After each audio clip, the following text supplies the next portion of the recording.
وأشهد أن محمدا عبده ورسوله ما شاء الله كان وما لم يشاء لم يكن la haula wala quwata illa billahil aliyil azim. Amma ba'd. Para ikhwan, alhamdulillah pada malam hari ini kita dapat berkumpul bersama-sama dalam rangka taklim biasa berapa Pak Rifai? 3. Biasa 3 bertempat di rumahnya Mas Haris Nadwi Muhammad yang alhamdulillah beliau telah dikaruniai oleh Allah berupa rumah yang sebagai tanda syukur kita semuanya diadakanlah walimah. Insyaallah ada makanan ya Mas Eja. Nah ini para ikhwan semuanya, kadang-kadang kita ini karena mungkin kurangnya pengetahuan menganggap sesuatu itu tidak sesuai dengan sunnah ya. Karena taunya walimah nikah ya hanya itu aja, yang lain dianggap tidak ada tuntunannya. Padahal bagian ulama menyatakan begini, yusannu sun'ut ta'ami wa da'wati ilaihi inda kulli hadithin wa sururin. Disunahkan untuk membuat makanan, artinya walimah ya, dan mengundang pada makanan tadi ketika ada peristiwa yang menggembirakan. Nah ini jelas para ulama menyatakan begitu.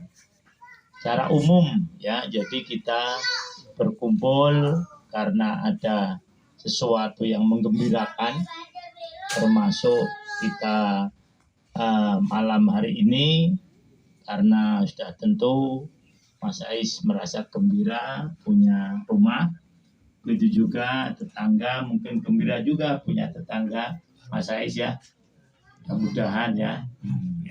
Nah para ikhwan semuanya, pada kesempatan kali ini saya diminta untuk menyampaikan masalah keutamaan sholat subuh berjamaah ya.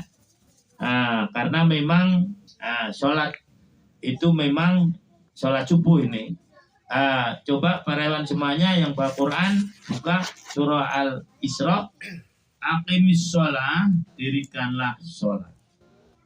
Liduluki syamsi, karena tergelincirnya matahari, ila ghosaqil lail, sampai kepada datangnya malam. Wa Qur'an al-fajri, dan dirikanlah sholat fajar. Nah di sholat disebut Quran. Kenapa? Karena waktu sholat yang dibaca adalah Quran. Kalau sholat tidak baca Quran, sholatnya tidak sah. Nah, terutama yang dibaca surah apa? Al-Fatihah. Maka sholat disebut apa? Quran. Wa Qur'an al-fajri, dan sholat fajar. Nah, khusus sholat fajar ini disebut karena dia punya keutamaan. Inna Qur'an al-fajri kana masyhuda. Karena sesungguhnya sholat subuh itu disaksikan oleh malaikat. Memang para ikhwan semuanya, ibadah makin ringan itu makin sedikit pahalanya. Tapi kalau makin berat, makin banyak pahalanya. Contoh begini, Ustadz Rifai punya uang 1 miliar. Amin. Kemudian sedekah 100.000. Dengan apa berat? Teh. Ya. Nah. Kemudian beliau punya uang 150.000. Disedekahkan 100.000. Berat nggak? Nah. Walaupun sama-sama 100.000, Itu tetapi pahalanya lebih banyak yang tadi. Punya 150.000 disodakokan apa? 100.000. Begitu juga para hewan. Dari sholat ini yang paling hewan rasakan berat sholat apa? Subuh kan? Ya. Yang paling ringan apa? Maghrib kan? Nah, itu. Lagi kumpul ya. Bersih-bersih. Nah, jadi itu karena ibadah itu dinilainya adalah as-sawab biqadri ta'ab, kata para ulama. Pahala itu tergantung dengan kesusahan yang dihadapi. Maka pantas kalau sholat subuh memang beda dengan sholat yang lain. Apa keutamanya? Ini yang pertama, yaitu masyhuda. Jadi tidak ada sholat yang disebutkan Allah dengan kalimat masyhuda. Jadi sholat subuh ini disaksikan oleh malaikat. Rasulullah SAW bersabda dalam riwayat Bukhari Muslim, malaikat malam hari dan malaikat siang hari silih berganti berjaga untuk kalian. Dan mereka berjumpa di dalam waktu sholat subuh dan sholat asar. Kemudian para malaikat yang bertugas di malam hari naik. Lalu Allah yang lebih mengetahui menanyai pada mereka, bagaimanakah keadaan hambaku saat kalian tinggalkan? Mereka menjawab, kami datangi mereka sedang sholat dan kami tinggalkan mereka sedang mengerjakan sholat. Nah, itulah namanya masyhuda. Jadi ketika malaikat malam itu mulai menjaganya apa? Asar. Ya. Kemudian malaikat siang mulai menjaganya subuh. Nah, yang subuh atau yang asar tadi dia belum akan menghadap Allah kalau belum datang apa? Penggantinya.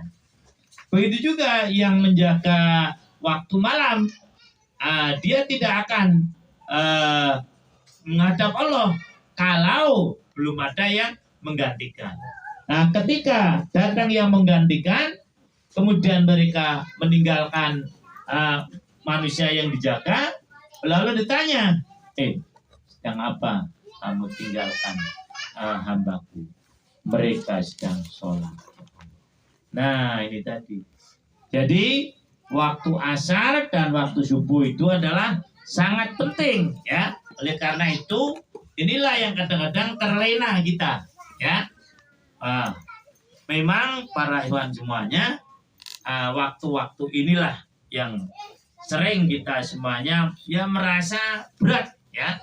Kalau asar karena kita biasanya badan sudah lelah, capek, ya, atau baru istirahat sebentar, tidur siang, kemudian kita melaksanakan sholat. Tetapi kalau kita melaksanakannya dengan sebaik-baiknya, maka itulah yang akan kita dapatkan nanti, di mana malaikat ketika ditanya oleh Allah mendatangi kita sedang sholat, meninggalkan kita juga sedang apa? Sholat. Nah, kemudian yang kedua, orang yang sholat subuh berjamaah khususnya adalah akan mendapatkan doa khusus dari Rasulullah Sallallahu Alaihi Wasallam. Nah, ya itu. Berbahagialah orang-orang yang dapat melaksanakan sholat subuh. Rasul mendoakan kepada orang yang sholat subuh itu dengan doa beliau, Allahumma barik li ummati fi bukuriha. Ya Allah, berkailah umatku selama mereka senang bangun sholat subuh dan berjamaah. Nah, hidup berkah itu adalah hidup yang selalu cukup. Itu namanya berkah. Banyak ya cukup, sedikit apa? Cukup, itu berkah. Nah, ada orang yang sedikit tidak cukup, banyak juga apa? Tidak cukup. Nah, orang-orang yang rajin melaksanakan sholat subuh berjamaah, itu hidupnya akan berkah. Mendapatkan penghasilan banyak cukup, sedikit juga apa? Cukup. Inilah sebetulnya yang diharapkan oleh manusia. Jadi yang mencukupi bukan harta para ikhwan akhwat, enggak. Yang mencukupi adalah doa Rasulullah SAW. Nah, doa berkah itu dapat kita peroleh apabila kita melaksanakan sholat subuh berjamaah. Nah, kemudian yang keempat, orang yang sholat subuh maka dia akan mendapatkan jaminan surga dari Allah Subhanahu wa taala. Rasulullah bersabda, "Man sholal bardaini dakhalal jannah." Riwayat Bukhari. Nah, ayo, ini hadisnya pendek nih, tapi jarang yang hafal ya. Ya, tirukan Imam ya. Bismillahirrahmanirrahim. Bismillahirrahmanirrahim. Man sholal bardaini dakhalal jannah. Rawahul Bukhari. Orang lagi. Man sholal bardaini dakhalal jannah. Ya. Rawahul Bukhari. Sekarang baca lengkap ya. Man sholal bardaini dakhalal jannah. Rawahul Bukhari. Man sholal bardaini dakhalal jannah. Rawahul Bukhari. Barang siapa yang mengerjakan sholat bardaini, sholat yang 2 waktu dingin, nah, ya, waktu maksudnya waktu dingin pertama waktu subuh, dia dinginnya malam, kemudian waktu asar dinginnya apa? Siang. Rasul menyatakan dijamin nantinya itu dakhalal jannah, akan masuk ke dalam surga. Masya Allah. Ya. Nah, tentu kalau sholat yang lain juga dikerjakan. Jangan hanya asar dan subuh aja ya. Nah, itu nggak bisa. Sama milih itu kan. Nggak boleh ya, harus 5 waktu. Nah, itulah para ikhwan semuanya. Keutamaan sholat subuh yang berapa? Yang ketiga, ya. 3 kan? Yang pertama tadi disaksikan oleh apa? Malaikat. Yang kedua, mendapatkan berkah. Yang ketiga, dijamin masuk surga. Nah, yang keempat, mereka akan mendapatkan cahaya yang sempurna besok di hari kiamat. Nah, ini sabda beliau sendiri kan, basyiril masyaina filaili dzulami binuritami yaumal qiyamah. Gembirakanlah orang-orang yang berjalan di waktu kegelapan malam ya, dengan cahaya yang sempurna besok dari kiamat. Kita semuanya tahu kondisi dari kiamat. Semuanya serba menyulitkan. Matahari di samping dipanaskan juga dipadamkan. Ini gimana? Kita nggak beda kan? Jadi padam tapi panas. Pernah ngerasakan nggak? Belum. Nah, betulnya bisa. Kalau di tengah-tengah asap. Asap itu kan gelap. Tapi apa? Panas. Nah, orang-orang yang dari kiamat ternyata semacam itu. Dipendekkan sependek mungkin, diturunkan ya. Tetapi tadi gelap gulita, hanya rasanya panas. Masya Allah. Kalau panasnya panas terang seperti di dunia ini lumayan. Ini gelap tapi apa? Panas. Nah, ada orang yang tidak merasakan kegelapan. Bahkan dia bersinar itu, menyinari sekitarnya, menerang dirinya. Siapa itu? Orang yang gelap-gelap pergi ke masjid untuk melaksanakan sholat bersubuh berjamaah. Ya, ini para ikhwan semuanya. Nah, kalau ibu-ibu bagaimana? Kalau ibu keistimewaan dalam muslimat, di rumah pun dia mendapatkan pahala seperti pahala laki-laki atau muslimin yang sholat berjamaah di masjid. Nah, enak mana Bu? Jadi laki-laki apa perempuan? Nah, kan gitu, Masya Allah ya. Jadi ini yang keberapa? Yang keempat. Nah, yang terakhir, yang kelima.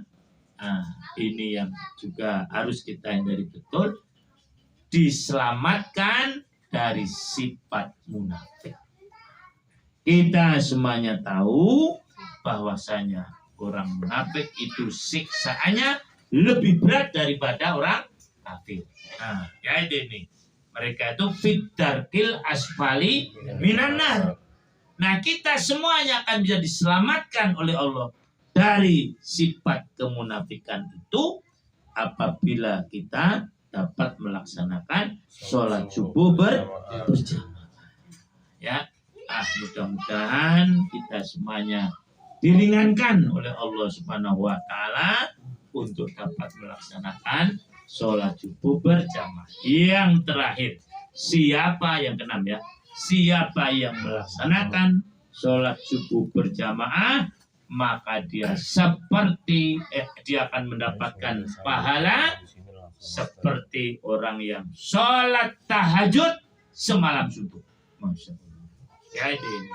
Man sholal isya'a bijama'atin faka'annama sholla nisfal laili wa man sholla subha bijama'atin faka'annama sholla laila kullahu. Siapa yang melaksanakan sholat isya berjamaah seperti ini tadi, maka kita ini sudah mendapatkan pahala sholat tahajud separuh malam. Seandainya nanti tidak kelewatan ya kita, nah kita tetap dapat pahala. Tapi kalau kita mau bangun, berarti dapat lagi. Ya, nah, double.